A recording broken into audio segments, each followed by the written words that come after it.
శంకరనారాయణ కవి పదార్థ యథార్థ బోధదాతగా వినాయకుడిని వర్ణించాడు. ఆయన్ను ఆశ్రయించి శరణాగతితో నిరంతర ఉపాసన చేస్తేనే కానీ ఇటువంటి లోతైన తాత్విక భూమికలో ఆయన సాక్షాత్కృతి చెందడు.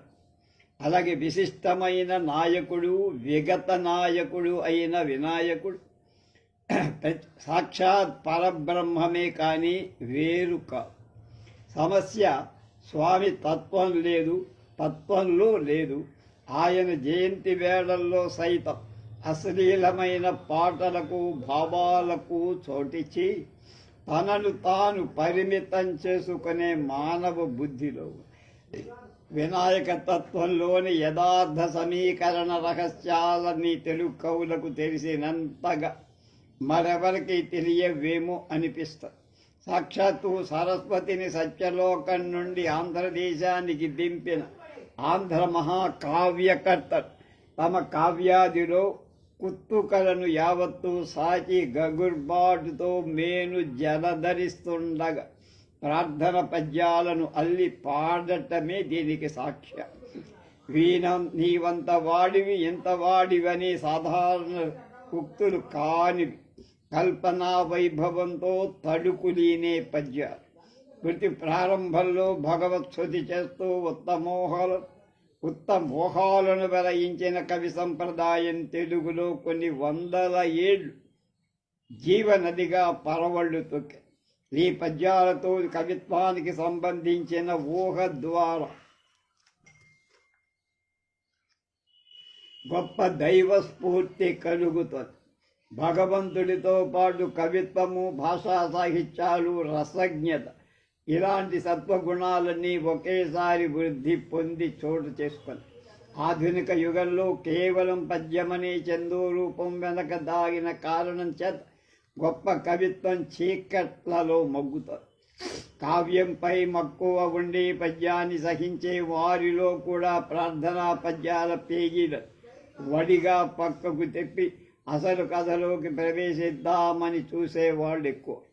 అటువంటి వీటిపై పద్యప్రేమి రసజ్ఞులు, భాషాభిమానులు అయిన శ్రీ జూడిగుంట విజయసారథి గారి దృష్టి పడటం కేవలం తెలుగు భారతి సంకల్పం అనుకుంటా.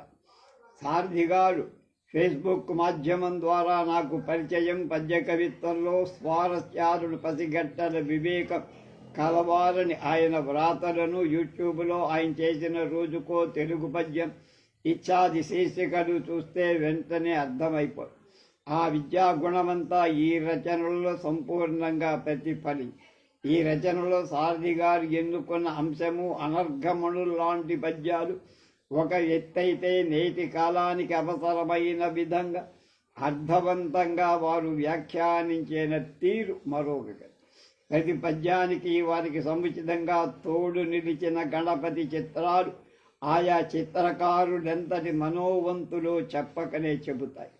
వినాయక చవితి సందర్భంగా ఫేస్బుక్లో టపాలుగా వెలువడిన ఈ వ్యాసావళి సర్వాంగ సుందరంగా ముద్రణకు నోచుకోవటం ఎంతో ఆనందాలు. అజరామరులైన తెలుగు ప్రార్థనా పద్యాలు ఎందుకొని వ్యాఖ్యాన చేసిన సారథి గారిని, వాటికి కళ్లకు కట్టించేటు హృదయంగవ చిత్రాలను అందించిన కళాకారులను ఆ వెనక ఉండి జీవితంలో ముందుకు నడిపించాలని మనసారా వాంఛిస్తున్నా. ఇక ఈ రచన చూసి ఇందులో వారు అనుభవించిన మహర్దశను తలుచుకున్న తెలుగు పలుకుల జవరాలి మనస్సు మురిసే ఉంటుంది. వాణి చరణరేణు పరిమి శ్రీరామనాథ్ పీకే రట సేవభక్తుల శరత్తులో రాసిన మాటలు. ఏనిక మోము సామికి కానిక చేసిన కైవ. ఏనుగు ముఖం ఉన్న స్వామికి కానుకగా చేసిన కైవారం అంటే పొగడ్త లేదా స్తుతి. మన తెలుగు కవుల కావ్యావతారికలని పూజా మందిరంలోనికి అడుగు పెట్టినప్పుడు కనిపించే పంచాయతనంలో మనం శ్రీ గణేశ్వరుని సగుణ బ్రహ్మావతారమూర్తి శోభను చూడకుండా ఉండలేం. శివ పంచాయతనంలోని ఆయన నైరుతి దిక్కులో, విష్ణు సూర్య దేవి పంచాయతనాల్లో ఆగ్నేయంలో, గణపతి పంచాయతనంలో మధ్యలో ఉన్నట్లే ఆయన కావ్య అవతారికలో సముచిత స్థానంలో కొలువు తీరి ఉంటాడు. రాజశేఖరుడు మొదలుకొని రామరాయల కవి గారి దాకా, నన్నయ్య గారి దగ్గర నుంచి మొన్నటి దాకా కవులందరూ ఆ బొజ్జ దేవరకు దోయిలి తీర్చినవారు. ఆయన శిరస్సు ఓహశాలితకు, శూర్పకన్నాలు ఆకన్నన శక్తికి, చింద కళ్ళు ఏకాగ్రతకు, చింద నోరు వాంగ నియమానికి, కరకమలభృతమైన పరశువు భవబంధ ఛేదనకు, అలాగే పాశం బద్ధ జీవులను తన వైపు ఆకర్షించుకొనేందుకు, ఏకదంతం చెడును వదిలి మంచిని నిలుపుకొనేందుకు, కుడి హస్తంలోని అభయముద్ర భక్త రక్షణ కళాతత్పరత, తొండము సర్వశక్తి సంపన్నత, మహోదరం జీవితంలోని ద్వంద్వాలన్నిటికీ తనలో ఇమిడ్చుకోగల సత్వ పర్యాప్తికి, లేక అఖిల భూవరాలు తన బొద్దలో పెట్టుకున్నట్టు కూడా. ఎడమ చేతిలోని మోదకం సాధన ఫలానికి, మూషక వాహనం అయిన విఘ్న విచ్ఛేద విభూతికి సంకేతాలని కవులు అనేక విధాల వర్ణించారు. ప్రాచీనాంధ్ర కవులు చేసిన ఆ గణేశ్వర వర్ణనలో తమకు అందుబాటులో ఉన్న కొన్నింటిని ఎన్నుకొని జీడిగొండ విజయసారథి గారు ఈ వ్యాస సంకలనాన్ని సంతరించి, ఇది ప్రారంభం మాత్రమేనని, అచిరకాలంలో దీనికి ఉత్తర భాగాలు వెలువడతాయని ఈ ఉపక్రమణిక చెప్పకనే చెబుతారు.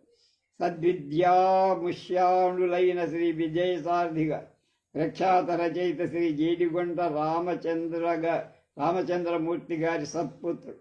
నేడు 1978లో ఆకాశవాణి హైదరాబాద్ కేంద్రానికి తొలిసారి శిక్షణ నిమిత్తం వెళ్ళినప్పుడు రామచంద్రమూర్తి గారిని ప్రముఖ వాయులీన విద్వాంసులు మారెళ్ల కేశవరావు గారి గదిలో ఉండగా సందర్శించి వారి ఆప్యాయన వైపూర్వకమైన మాట తీరు, నలుగురిని ప్రోత్సహించే తత్వం, సరస సంభాషణ చాతుర్యం నన్ను ఆకట్టుకొన్నాయి.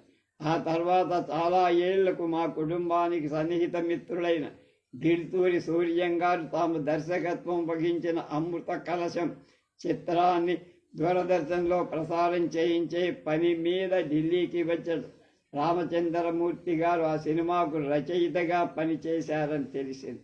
సూర్యం గారితో కలిసి నేను కూడా అప్పట్లో కేంద్ర మంత్రిగా ఉన్న పివి గారిని, హెచ్కేఎల్ భగత్ గారిని కలుసుకుందుకు వెళ్ళాం. నరసింహారావు గారికి తమ కథా రచయిత రామచంద్రమూర్తిని గురించి, వారి శిల్పరూతుల గురించి సూర్యం గారు వివరంగా చెప్పడం, నరసింహారావు గారు ఎంతో ఆసక్తితో వినటం నాకు గుర్తు. అటువంటి సుగ్రీహీత నామధేయుడి తనయుడిగా విజయసారథి గారిని ఫేస్బుక్ మాధ్యమం ద్వారా కలుసుకోవడం నాకెంతో ఆనందదాయి. ఇంతకు మునుపు వారు యూట్యూబ్ మాధ్యమం ద్వారా తెలుగు సాహిత్య చరిత్ర సంగ్రహాన్ని పరిచయం చేసి ఉండటం వల్ల వివిధ ప్రాకారాల నుంచి ఈ గణేశ స్తుతులను సమీకరించి ఒక వ్యాస సంపుటిగా రూపొందించటాన్ని నల్లువరి మీద బండి నడకగా నిర్వహించగలిగా. నన్నయ్య మొదలుకొని గణేశ్వరి సన్నుతించిన తెలుగు కవుల పద్యాలను ఇందులో విజయసారథి విశ్లేషించారు. మధ్య మధ్య ప్రాస్తావిక శ్లోకాలను పద్యాలను ఉదహరిస్తూ దృశ్య దర్శన నైపుణితో ఆ పద్యాలను వివరించారు. పాఠ నిర్ణయాధికమైన వైమర్శిక దృష్టితో కాక పాఠకులకు తత్కవుల రచన పట్ల ఆసక్తిని కలిగించేందుకు ఉద్దిష్టమైన గ్రంథం కాబట్టి ఇందులో సాకూలమైన కవితా ప్రశంస కర్బడి. హరిహర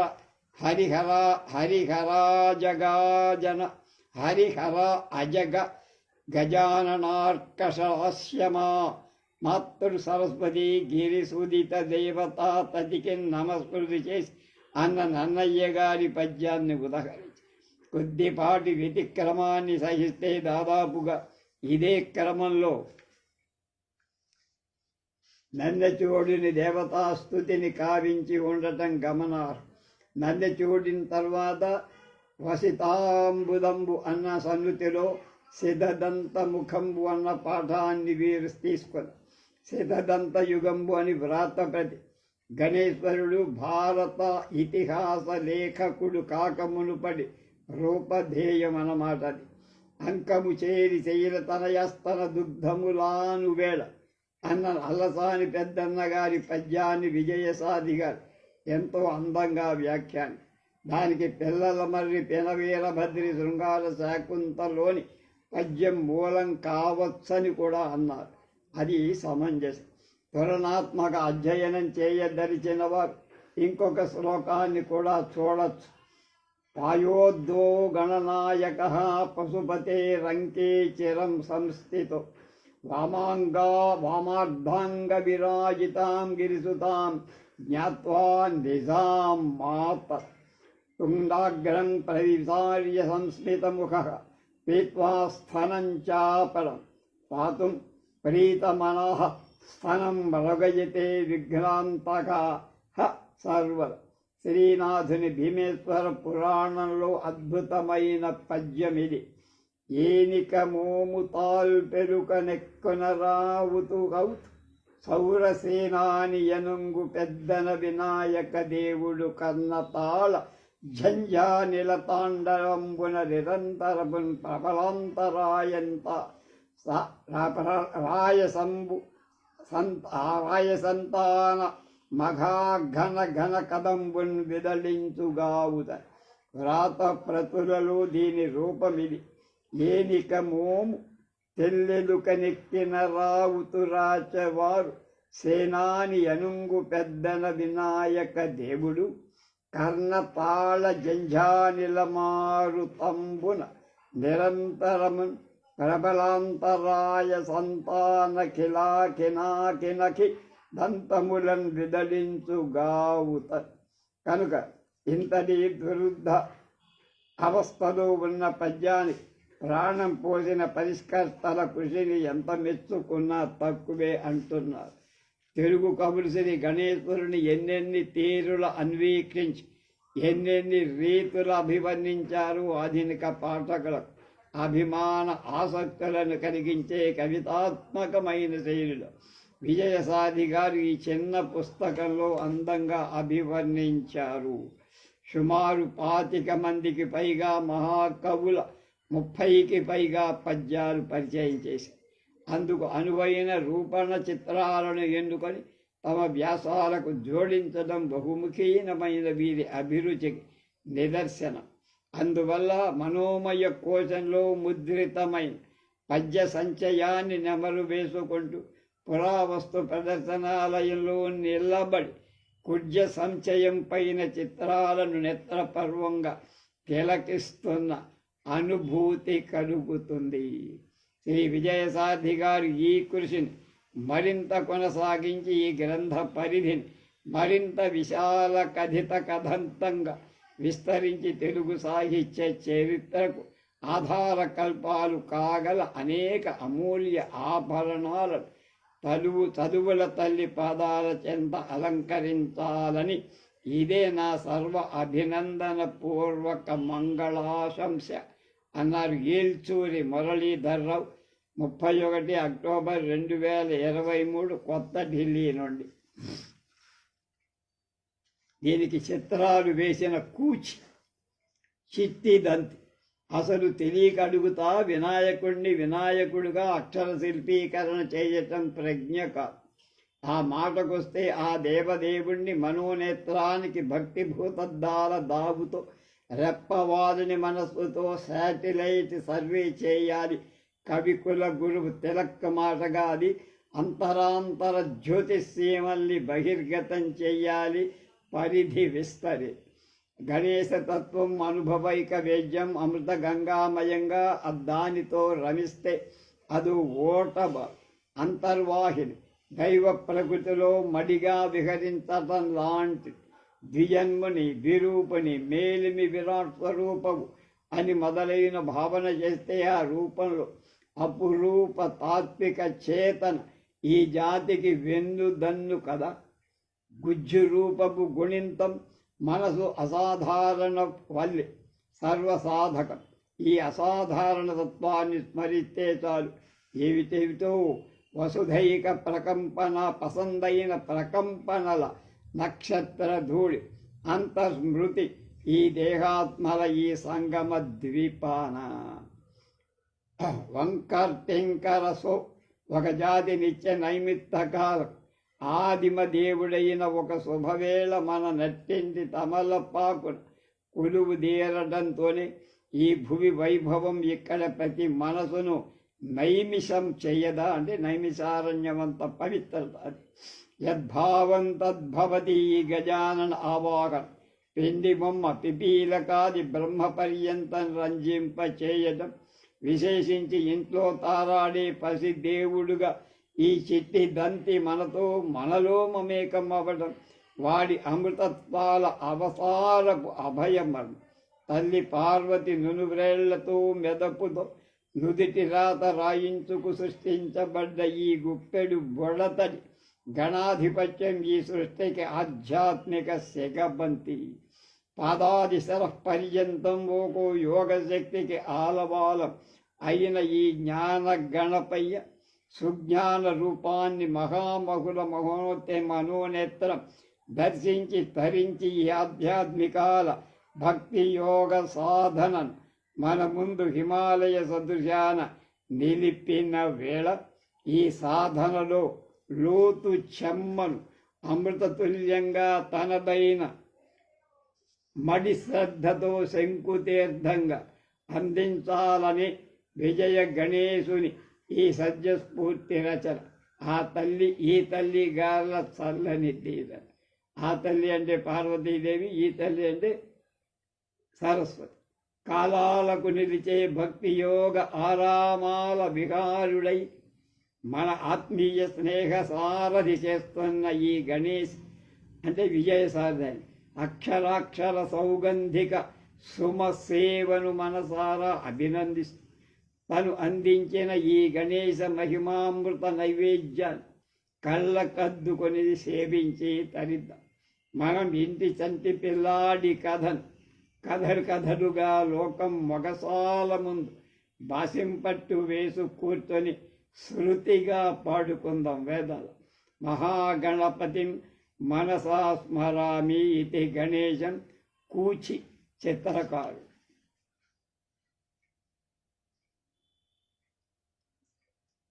అలాగే మీ విజయాభిమాని అని రఘునాథ్ దెందుకూరి మిల్ఫీటాన్ అమెరికా నుంచి రాశారు. ఎక్కడైనా ఎప్పుడైనా మంచి కథ సినిమాను వ్యాసము అది ఆధ్యాత్మిక పరమైందా లేదా మన సంస్కృతి సాహిత్య సనాతన ధర్మపరంగా పరిచయం చేస్తూను గుర్తు చేస్తూనూ ఉంటే చూసినా విన్నా చదివినా ఒళ్ళు పలకరిస్తూ ఉంటే అది వారానికో 2-3 సార్లు పలకరించి ఆ విషయాలు చర్చించే వ్యక్తవుతే జీవితం ధన్యం. అలా నాకు కలిగిన అదృష్టం విజయసారథి గారి పరిచయం. ఆ అదృష్టం అక్కడితో ఆగకుండా వారి ప్రోత్సాహంతో నాకు తెలిసిన చిత్రీకరణ కొత్త పుంతలు తొక్కింది. ప్రస్తుత కాలానికి సాహిత్య సాగరానికి ఆ వెల ఉన్న సాహిత్య ఖజానానికి వెలికి తీసి అందరికీ పంచే దిశలో సారథి గారు నిర్మిస్తున్న వారధి నిర్మాణంలో ఉడతా భక్తిగా నేను చేసిన 1-2 రాళ్లే ఇందులో కొన్ని బొమ్మలు. ఒక బృహత్ కార్యం గణేశుడితో మొదలవ్వటం రానున్న రోజుల్లో విజయ్ గారి తవ్వకాలు వారికి నిలిచే కితాబు పురావస్తు సాహితీవేత్త అని బయటపడనున్న ఎన్నో విలువైన సాహితీ సంపదలకు సంకేతం.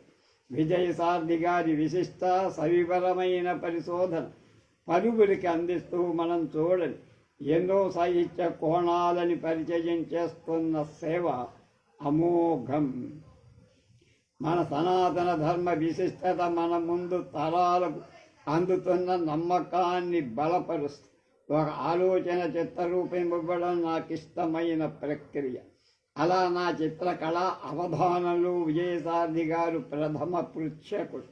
నా కుంచె సానబట్టిస్తూ వారిచ్చే సమస్యలతో నాతో చేయిస్తున్న ప్రయోగాలకు నాలో కలిగిస్తున్న స్ఫూర్తికి ధన్యవాదాలు. ఈ వ్యాసాలను పుస్తక రూపంలో తెచ్చి 10 కాలాల పాటు ఉంచాలన్న త్వరగా కృష్ణకుమార్ గారి పట్టుదల అభినందిస్తూ ఈ యజ్ఞంలో ఒక సమిధనయ్యే అవకాశం పరోక్షంగా నాకు ఇచ్చినందుకు ధన్యవాదాలు. మీ విజయాభిమాని రఘునాథ్ దెందుకూరి, మిల్ఫిటాన్, అమెరికా. ఇంకొక ఆయన శ్రీ లక్ష్మీ యలవర్తి, సెయింట్ అగస్టిన్, ఫ్లారిడాలో, యుఎస్ఏ. నా పేరు శ్రీ లక్ష్మీ యలవర్తి. నేను అమెరికాలో సాఫ్ట్వేర్ ఉద్యోగినిగా ఉన్నా. మా కుటుంబానికి విజయసారథి జీడిగుంట గారి కుటుంబంతో పరిచయమైనప్పుడు మా మాటలలో ఎక్కువ ప్రకృతి గురించి, పుస్తకాల గురించి ప్రస్తావన. కొద్ది సమయంలోనే విజయసారథి గారు నడిచే గ్రంథాలయం అనిపించింది.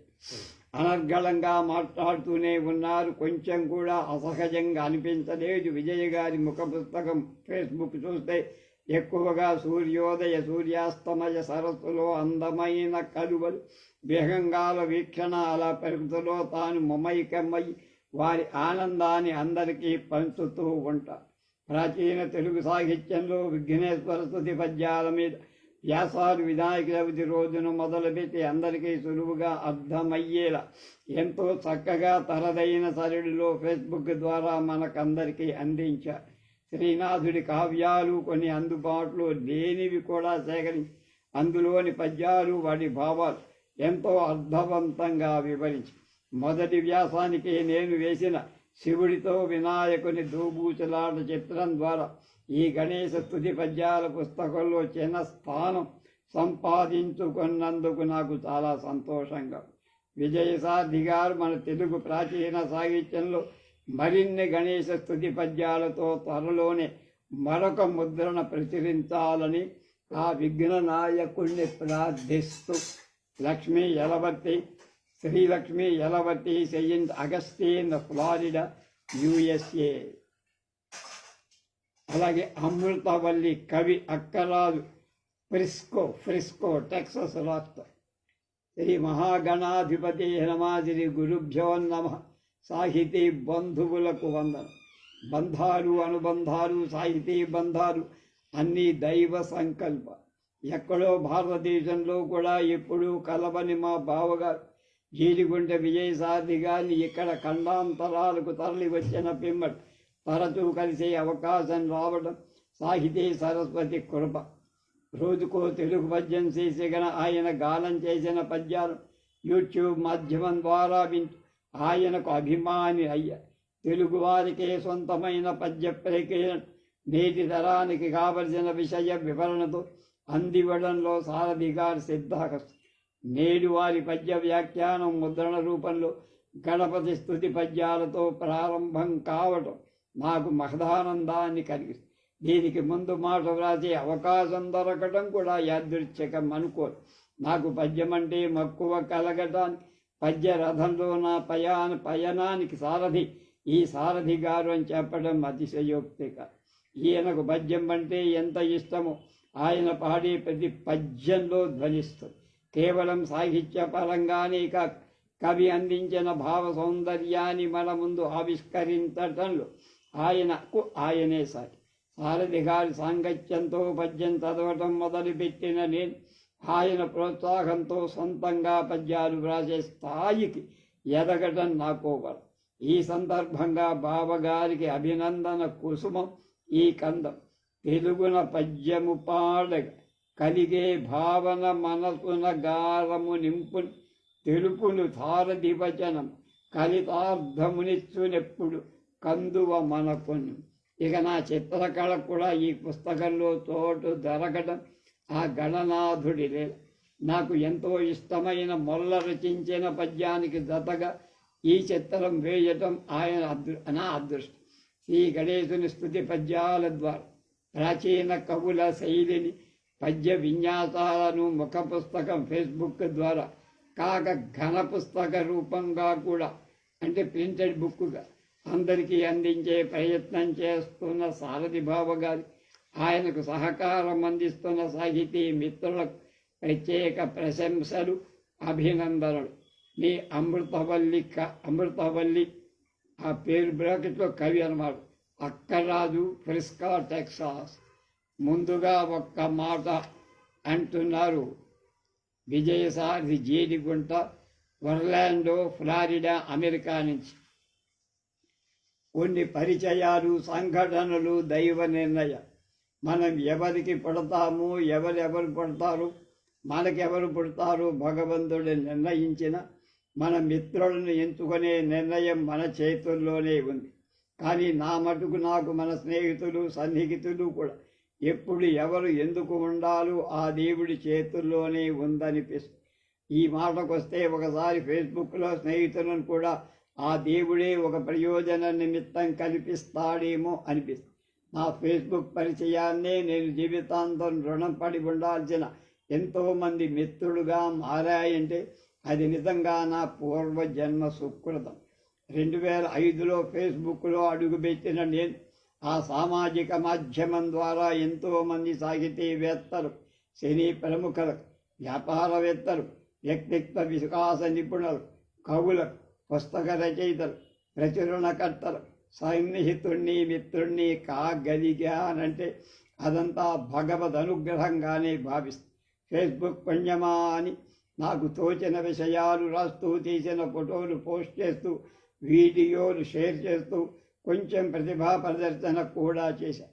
సిరివెన్నెల సాహిత్యం మీద మక్కువదు, ఆయన పాటలు కావ్యస్థాయికి ఏమాత్రం తక్కువ కావు అనే విషయం మీద పరిశోధనా వ్యాసాలు వ్రాసే తరుణంలో నన్నయ్య నుంచి మొదలుకొని ప్రచైన తెలుగు సాహిత్యంలో ఎంతో సాన్నిహిత్యం పెంచుకొని ఆ ఆసక్తితోనే ఎన్నో పద్యాలు, కావ్యపీఠికలు, సాహిత్య వ్యాసాలు, మహాభారత, భాగవత, మరెన్నో కావ్యాల ప్రతిపదార్థ తాత్పర్యాలు విశేషాలుగా చదివారు. అమెరికాలో ఒక ఐటీ కంపెనీలో పనిచేస్తూనే గత 10 ఏళ్లుగా తెలుగు భాష, ప్రాచీన పద్య సాహిత్యాల పట్ల విపరీతంగా ఆకర్షించబడి అనేక కావ్యాలు, ఇతిహాస పురాణాలపై పరిశోధన చేయటం మీద నా విరామ సమయాన్ని కేటాయిస్తూ దూర విద్యా బోధన ద్వారా పొట్టి శ్రీరాములు తెలుగు విశ్వవిద్యాలయం నుండి తెలుగులో ఎంఏ పట్టా కూడా పొందారు. ఎప్పటికైనా సిరివెన్నెల సినీ గీతాలలో కావ్యస్థాయి సాహిత్యం అనే అంశం మీద పిహెచ్డి చేసి సిద్ధాంత గ్రంథాన్ని సమర్పించాలనే కోరిక ఉంది. ఎంఏ చేస్తున్నప్పుడు చదివిన ప్రాచీన కావ్యాల పాఠ్యాంశాలను తెలుసుకున్న పద్యాల స్ఫూర్తిలో కరోనా పాండమిక్ లాకౌట్ టైంలో దొరికిన సమయాన్ని సద్వినియోగం చేసుకుంటూ యూట్యూబ్ ఛానల్లో రోజుకో తెలుగు పద్యం అనే శీర్షికతో తెలుగు సాహిత్య చరిత్రపై 75 పైగా వీడియోలు చేయటమే కాక B+ యూట్యూబ్ ఛానల్లో ప్రతి శుక్రవారం రాత్రి పద్య లహరి అనే కార్యక్రమం, స్టోరీ లైవ్లో ప్రతి ఆదివారం సిరివెన్నెల గీతాభాష్యం అనే శీర్షికతో సిరివెన్నెల సీతారామ శాస్త్రి గారి పాటలపై రేడియో టాక్ షో నిర్వహించారు. మా నాన్నగారు ప్రముఖ రచయిత, ఆకాశవాణి కళాకారుడు శ్రీ జీడిగుంట రామచంద్రమూర్తి గారి పెంపకం వల్ల సాహిత్యంపై స్వతహాగా ఉన్న మక్కువ, సాహిత్య సత్సంగాలపై అభిమానం నన్ను అమెరికాలో జరిగే వివిధ సాహిత్య సదస్సులలో ప్రత్యక్షంగా, అంతర్జాలంలో జరుగుతున్న వివిధ జూమ్ సాహిత్య సంబరాల్లో వీలు దొరికినప్పుడల్లా పాల్గొనేలా పురికొలు. అంతేకాకుండా సమయం కుదిరినప్పుడల్లా సూర్యోదయాలు, అస్తమయాలు, చంద్రోదయాలు, నీటి గొర్రెలు, తోట పుష్పాలు, ప్రకృతి కాంతాందాలు చూపినప్పుడు స్ఫురించే అందమైన తెలుగు పద్యాలు ఫేస్బుక్లో నా మిత్రులతో పంచుకోవాలనే ఉత్సాహంతో నా స్పందన చిన్న చిన్న పోస్టుల ద్వారా తెలియపరిచేవిగా చేసి, అదిగో ఆక్రమంలో శ్రీ శోభకృత నామ సంవత్సర వినాయక చవితి నాడు శ్రీ యలవర్తి శ్రీలక్ష్మి గారు చిత్రించిన ఒక వినాయకుడి పెయింటింగ్ ఆవిడ ఫేస్బుక్ వాల్ మీదుగా చూడగానే తెలుగు ప్రాచీన సాహిత్యంలో ప్రసిద్ధమైన ఒక విఘ్నేశ్వర ప్రార్థనా పద్యాన్ని స్మరింపజేసి దాన్ని గురించి ఒక పెద్ద వ్యాసాన్ని వ్రాసి పోస్ట్ చేసేదాకా చేసిందని. దాంతో ఆ తరువాత ప్రాచీన తెలుగు కావ్యాలలో ఉండే ఇతర కవుల ప్రార్థనా పద్యాలు, గణపతి వర్ణనులు, స్తుతులు, విన్యాసాలు ఒక వ్యాస పరంపరగా వాస్తే బాగుంటుంది కదా అనుకొని గణేశ నవరాత్రుల సమయంలో రోజుకు కవి వ్రాసిన పద్యాన్ని నా ఫేస్బుక్ మిత్రులకు పరిచయం చేసి ముందు చెప్పినట్టుగా నా అదృష్టవశాత్తు నాకు ఫేస్బుక్ ద్వారా పరిచయమై తర్వాత మధ్య మిత్రుడిగా మారిన త్వరగా కృష్ణకుమార్ ఆ వ్యాసాలకు ఒక పుస్తక రూపం ఇస్తే బాగుంటుందని నా చేత మరికొన్ని వ్యాసాలు వ్రాయించి ఇదిగో ఈ నా మొదటి పుస్తకాన్ని ప్రచురించడం ఒక అదృష్టమైతే ఫేస్బుక్ ద్వారానే పరిచయమై వారి సాన్నిధ్యాన్ని నాకు అందజేసిన ప్రముఖ రచయితలు, సాహిత్యవేత్తలు, విశ్లేషకులు, పరిశోధకులు ఏచూరి మురళీధర్రావు, వాడ్రేవు చెలవీరభద్రుడు, పరివి రామనాథ్ అడిగిన వారు వెంటనే నా తొలి పుస్తకాన్ని వారి ముందు మాటలు అందించడం ఈ విఘ్నేశ్వరుని కృప కాక ఏమనుకోవాలి. వీళ్ళందరికీ నా కృతజ్ఞతాపూర్వక ప్రణామం. ఈ వ్యాసాల కోసం ఎన్నుకున్న చిత్రాలు గీయటమే కాక తమ ఆత్మీయ స్పందన కూడా తెలిపిన మిత్రులు శ్రీ రఘునాథ్ దెందుకూరి గారికి, కూచి సాయి శంకర్ గారికి, శ్రీమతి యలవర్తి శ్రీలక్ష్మి గారికి, శ్రీమతి కవి అమృతవల్లి అనేక ధన్యవాదాలు. ఈ వ్యాసాలు పరిశీలించి అక్షరాది దోషాలు సవరించి అచ్చుచిత్తు ప్రతిదిద్దడంలో సహకరించిన శ్రీమతి చలసాని ప్రశాంతి గారికి ప్రత్యేక ధన్యవాదాలు. ప్రస్తుతం 12 వ్యాసాలతో మాత్రమే ప్రచురితమవుతున్న ఈ పుస్తకంలో ఉన్న గణపతి ప్రార్థనలతో పాటు ప్రాచీన తెలుగు సాహిత్యంలో మరెన్నో కవుల కావ్యాల్లో ఉన్న వినాయక స్తుతులు కూడా పరిచయం చేయాలి కొంచెం ఆశ ఉంది. ఈ విఘ్ననాయకుడి దయ ఉంటే ఈ పుస్తకం మరొక ముద్రణలో ఈ వ్యాసాలను కూడా ప్రచురిస్తాం. ప్రస్తుతానికి 12 వ్యాసాలతో ప్రచురితమవుతున్న ఈ గ్రంథాన్ని సాహితీ మిత్రుడు పాఠకులు పఠించి ఆదరించి ఆశీర్వదిస్తారని ఆశిస్తూ భవదీయుడు Vijayasarathi జేడిగుంట, Orlando, Florida, America, October 26, 2023.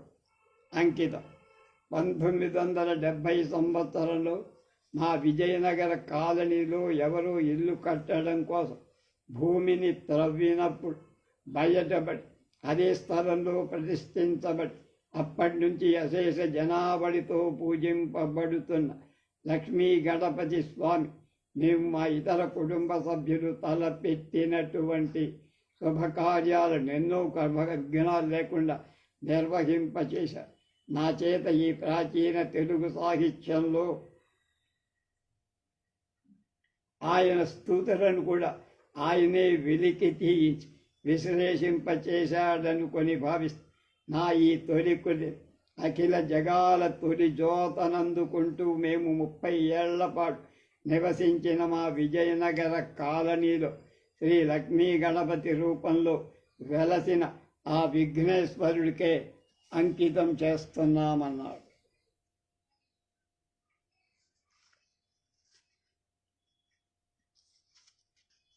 Jeedigunta Vijayasarathi.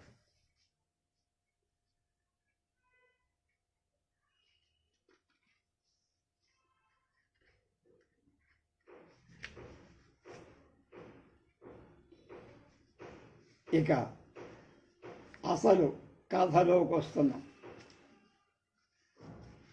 Dasakumara చరిత్ర మూల ఘటిక కేత. ప్రాచీనాంధ్ర సాహిత్యంలో ఇష్టదేవతా స్తుతి చేస్తూ మన ప్రాచీన కవులెంతో మంది విఘ్నేశ్వరుని ప్రార్థిస్తూ అద్భుతమైన ఊహలతో పద్యాలు రాశారు. అటువంటి ఒక గొప్ప పద్యం ద్వారా మీ అందరికీ వినాయక చవితి శుభాకాంక్షలు తెలపడానికి కారణం నిన్ననే నేను చూసిన శ్రీమతి యలవర్తి శ్రీలక్ష్మి గారు వేసిన ఒక పెయింటింగ్ ఈ పద్యంలో భావాన్ని ప్రకటించాలి. అలాగే శ్రీలక్ష్మి గారు వేసిన పెయింటింగ్ కూడా మీతో పంచుకుంటారు. ఇదిగో కేతన రచించిన దశకుమార చరిత్ర కావ్యంలో ఆ స్తుతి ఇది. గ్రక్కున నేత్రయుగ్మం కరద్వితయంబున మూసి పట్టియా మిక్కిలి కంటికింతనదు మిక్కిలి హస్తము మాటు శేషి ఇంపెక్కడు బాలకేలి పరమేశ్వరు చిత్తము పల్లవింపగా తక్కొక ముద్దునం బొలుతు దంతి ముఖన్ కొడుతూ ప్రసన్నుగాన్ బాలగణపతి తన పిల్ల చేష్టలతో దూబూతులాడుతూ తండ్రి శివుడి 2 కళ్ళు తన 2 చేతులతో అంటే మూసి మిక్కిలి కన్ను అంటే మూడవ వారు అంటే మామూలుగా ఉండే 2 కళ్ళ కంటే పైన ఉండే మూడవ కంటిని తన మూడవ చెయ్యి లాంటి తొండంతో మూసి పరమేశ్వరుని మనస్సుకు ఆనందం కలిగించాడట. అలాంటి విఘ్నేశ్వరుణ్ణి ప్రసన్నం చేసుకునేందుకు కొలుస్తాను అని ఆ దశకుమార చరిత్ర రాసిన మూల ఘటిక కేతన అన్నాడు. దశకుమార చరిత్ర దండి మహాకవి రచించిన సంస్కృత గద్య కావ్యానికి మూల ఘటిక కేతన అనువదించిన తెలుగు పద్యం. ఇందులో 10 మంది యువకుల సాహస ప్రేమ గాథలను కవి పద్యాలు వర్ణించారు. మనం కూడా దశకుమార చరిత్ర చెప్పుకున్నాం.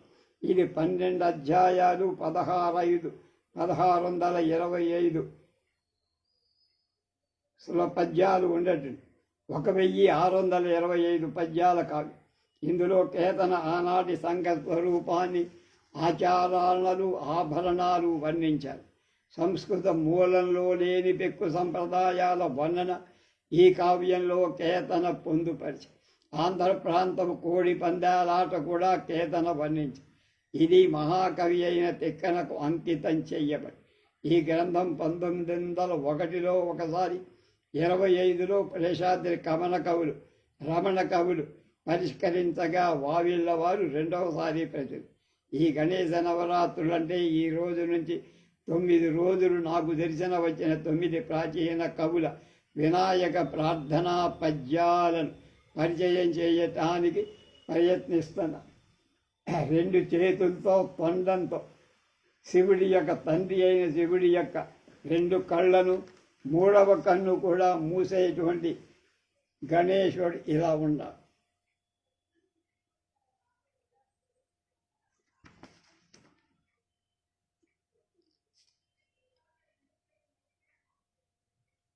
యలవర్తి లక్ష్మి గారి చిత్రమే.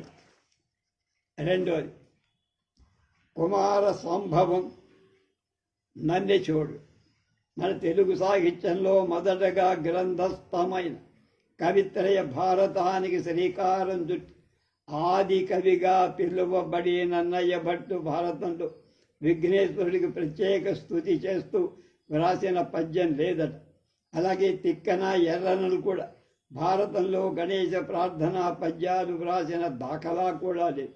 నన్నయ్య గారు ఒక పద్యంలో ముఖ్యమైన దేవుళ్ళు, దేవతలందరినీ తొట్టబెట్టేసి అందులోనే గణజానుడిని, అదే పనిగా వాల్మీకిని కూడా ఈ క్రింది సరళ వృత్తంలో మొక్కేశారు. హరిహరాజ గజాననర్కషడాస్యమత్తరు సరస్వతి గిర్యసుతాదిక దేవతాతటికి నమస్కృతి చేసి దుర్భరతపో విభవాధికున్ కురు గురు వజ్య విద్యకు ఆజ్యు అంబురుహ గర్భ నిభున్ ప్రచేత పుత్రు భక్తి తలంచుతుంది అన్నారు. ఈ పద్యంలో విఘ్నేశ్వర స్తుతి కాక తెలుగు సాహిత్యంలో కావ్య లక్షణాలుగా పరిగణింపబడి అష్టాదశ వర్ణలు, అలాగే కావ్యారంభంలో షష్ట్యంతాలుగా పేర్కొనబడే ఇష్టదేవతా స్తుతి, సుకవి పొగడ్త, కుకవి నింద, కృతికర్త, కృతిభర్త, వంశ వివరణ, కావ్య ఉద్దేశం లాంటి అంశాలు తొలిసారిగా నన్నెచోడుని కుమార సంభవ కావ్యంలో కనివి. తెలుగు సాహిత్యవేత్తలలో నన్నెచోడుడి కాలం గురించి అభిప్రాయ భేదాలు ఎన్నా తెలుగు సాహిత్య చరిత్రలో నన్నయ్యకు తిక్కనకు మధ్యకాలం వాడిగా నిర్ధారించడం చేత తెలుగు కావ్యాలలో మొదట విఘ్నేశ్వర స్తుతి చేసిన కీర్తి నన్నెచోడుడికే దక్కుతుంది. ఇదిగో కుమార సంభవ కావ్యంలో భక్తులపై వరాలను వర్షించే మూర్తిగా వినాయకుడి వర్షానికున్న పోలికతో వర్ణిస్తూ నన్నెక్కో చోడ కవి ఇలా రాశారు. తను వసితాంబుసిత దండ ముఖంబు చిరాంసులాత్మగర్జనమురు గర్జనంబుగా రసదృచి చక్ర శరాసనంబులై సన మదవారి వృష్టి హిత సస్య సమృద్ధిగా అభ్రవేళ నా జను గణనాథుడిచ్చునని శంభు అభీష్టద ఫలంబు మాకెతిచ్చునని శంభును అభీష్ట ఫలంబు మాకె. శరీరం నల్లని మేఘాల్లాగా, ఆ ముఖంలో ఉండే తెల్లటి దంతం మేఘాలు మెరుపుల్లాగా, తను చేసే ఘీంకారం ఉరుముల్లా, కాంతివంతంగా ఉన్న ఆ తొండం ఇంద్రధనస్సుల, స్రవించే మదజలమే పుష్కలంగా, కురిసే వర్షమై భక్తుల కోరికల పంటలను పండించే ఆ గజానుడు వర్షాకాలంలా భావించి ఇష్టఫల సిద్ధి కోసం ఎల్లవేళలా కొలుస్తా. ఇది ఆ పద్యం అర్థం. భలే ఊహ కదా. అందులో వినాయక చవితి వచ్చేది భాద్రపద మాసం, అంటే వర్షాకాలం, అంటే కవి ఔచిత్యం ఎక్కడా తప్పదు. నన్నెచోడుడు అత్యంత ప్రాచీన కవి. అసలు ఆ పేరుతో ఏ కవి లేడని కొంతమంది వాదన. నన్నయ్యకు పూర్వడిని కొంతమంది వాదించిన వాడు. తెలుగు సాహిత్య రంగంలో నన్నెచోడుడి కాల నిర్ణయం వివాదాస్పదం. చిలుకూరి వారు 1900 శకం 925-40 మధ్య కాలం అంటారు. ఆయన పద్యాన్ని ఒకదాన్ని ఆధారం చేసుకొని నన్నయ్యకు 100 ఏళ్ల మునిపే ఆంధ్ర కవి వర్ధిల్లుతోందని ఆంధ్ర కవిత అని ఆశ. అయితే నన్నచోడుడు నన్నయ్య కన్నా ప్రాచీనుడు అనేందుకు వీరు చెక్కే పద్యానికి పలు పాఠాంతరాలు ఉండటం, వాటికి మూలమైన ప్రతిదో దాని ప్రామాణ్యమేదో తెలియకపోవడంతో నన్నయ్య కన్నా ప్రాచూర్యుడు అనే వాదన నిలబట్టం లేదు. వేటూరి ప్రభాకర శాస్త్రి నిర్ణయించారు.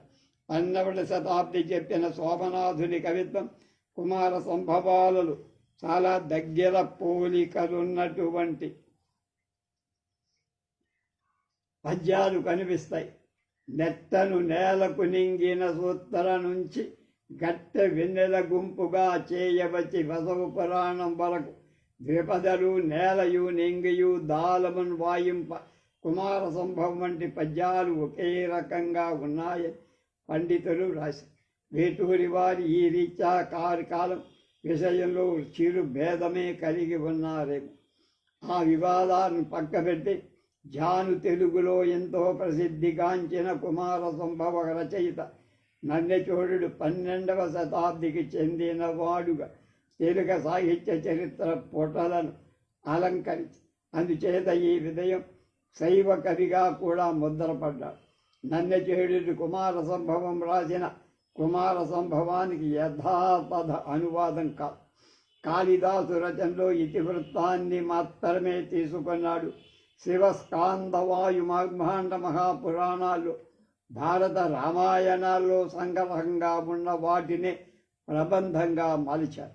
ఆయన కుమార సంభవంలో దేశీ మార్గాలను దేశీయాలుగా చెయ్యాలి అని పేర్కొన్నారు. ఇక ఈ పద్యానికి జతపరచాలి చిత్రం కోసం నేను పెద్దగా వెతకాల్సిన అవసరం కలగ. ఆత్మీయ ప్రియమిత్రుడు, అంతర్జాతంలో ఎంతోమందికి చిరకాల పరిచితులు, అద్భుతమైన చిత్రకళా నైపుణ్యులు, అన్నిటికీ మించి నాకెంతో సన్నిహితులు శ్రీ దెందుకూరి రఘునాథ్ గారు తన ఫేస్బుక్ వాల్ మీద ఇవాళ వినాయక చవితి సందర్భంగా పంచుకున్న బ్లాక్ అండ్ గ్రే షేడ్స్లో వేసిన చిత్రాన్ని చూడగానే ఈ గణపతి శరీరం నల్లని మేఘాల సమూహంలాగా అనిపించి అదే మీతో పంచుకుంటున్నాను అన్నారు. ఆ చిత్రం ఇది.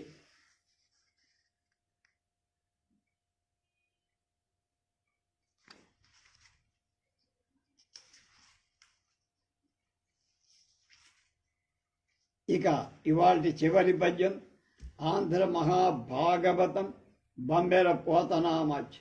తెలుగు కావ్యాల్లో కవులు తమ ఊహలతో ఎన్నో చమత్కారాలు చొప్పించి విఘ్నేశ్వరుడిపై అల్లిన పద్యాలు కోకొల్లలుగా ఉన్నప్పటికీ భక్తి ప్రపత్తులతో కవితాధారని వినసొంపుగా మనసుకు హత్తుకొనేలా ఆర్ద్రతతో ఆలపించుకునేలా ఉండే విధంగా రచించిన పద్యం ఏదైనా ఉందా అంటే ఆంధ్ర మహాభాగవతంలో ఇష్టదేవత స్తుతి పద్యాల నిమిత్త బొంబెర పోతనామాత్యులు త్రిమూర్తులు ముగురమ్మలతో పాటు విఘ్నేశ్వర ప్రార్థన చేస్తూ తనకి సహజమైన అంచప్రాసలతో పోత పోసిన కయిత మాత్ర ద గుణింతం అక్షరాలు 17 పాలు ఉపయోగిస్తూ అనుప్రాసలతో అద్భుతమైన నడకతో సాగే పద్య రాజమి ఆదరమొప్ప మృక్కిళిదు అద్రిసుతా హృదయానురాగ సంపాదికి దోషభేదికి ప్రసన్న కవిత వినోదికి ప్రపన్న వినోదికి విఘ్నవల్లికాచ్ఛేదికి మంజువాదికి అశేష జగజ్జననందవేదికి మోదక ఖాదికి సమద మూషక సాదికి సుప్రసాదికి ఆదరమొప్ప మృక్కిళిదు అద్రిసుతా హృదయానురాగ సంపాదికి దోషభేదికి ప్రపన్న వినోదికి విఘ్నవల్లికాచ్ఛేదికి మంజువాదికి అశేష జగజ్జననందవేదికి మోదక ఖాదికి సమద మూషక సాదికి సుప్రసాదికి తన మాతృమూర్తి అయిన హిమవంతుని కుమార్తె పార్వతీదేవి మనస్సులో అనురాగమనే సంపదను సంపాదించిన అమ్మ కూచి సకల దోషాలను పరిహరించేవాడు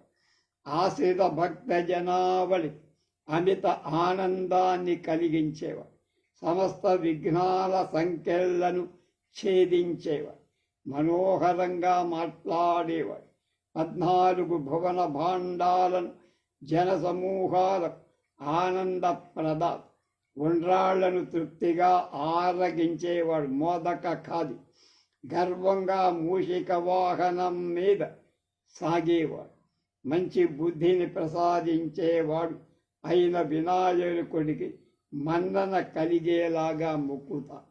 ఈ పద్యానికి నేను ఎన్నుకొన్న చిత్రం శ్రీ కూచి సాయి శంకర్ గారు వేసిన తల్లి పార్వతి ప్రీతి పాత్రత పొందిన బాల గణపతి పెయింట్ సరిగ్గా అద్దిరి సుధా హృదయానురాగ సంపాద్ అని విశేషణానికి దృశ్య రూపం ఇచ్చినట్లని. ఈ చిత్రం నిన్న శ్రీ శ్రీనివాస భరద్వాజ్ కిషోర్ గారు ఈ చిత్రానికి అమ్మ కూచి అని నామకరణం చేసి కొన్ని పద్య తాంబూలాలు కూడా సమర్పించారు. 15వ శతాబ్ది కవిగా పరిగణింపబడి బొమ్మెల పోతన లాంటి నిరాడంబర ప్రజాకవి సహజ కవి తెలుగు సాహిత్య చరిత్రలో బహుశః మరొకరు లేరు అని చెప్పచ్చు.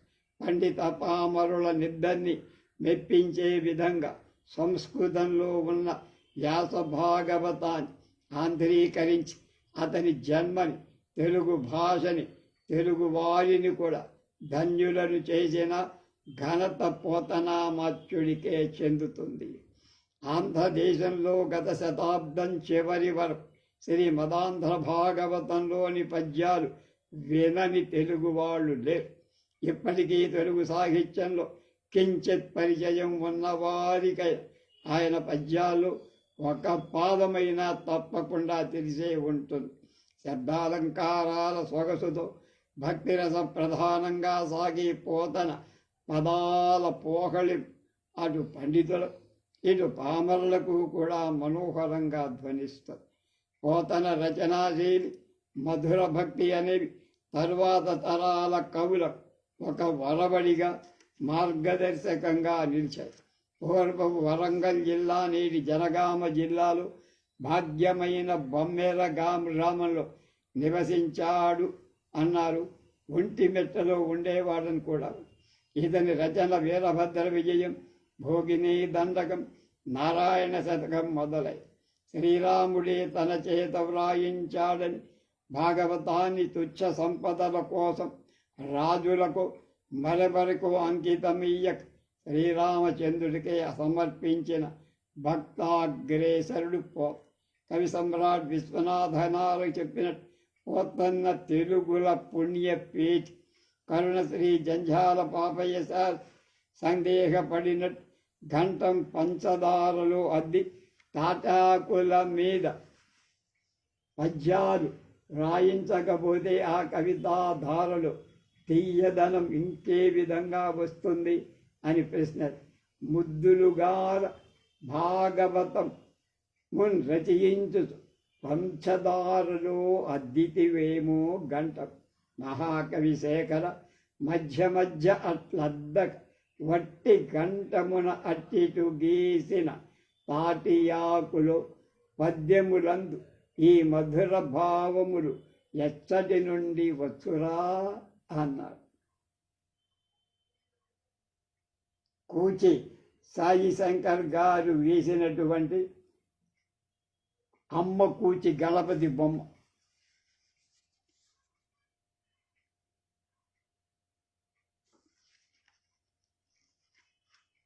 రేపు మను చరిత్రలో అల్లసాని వారి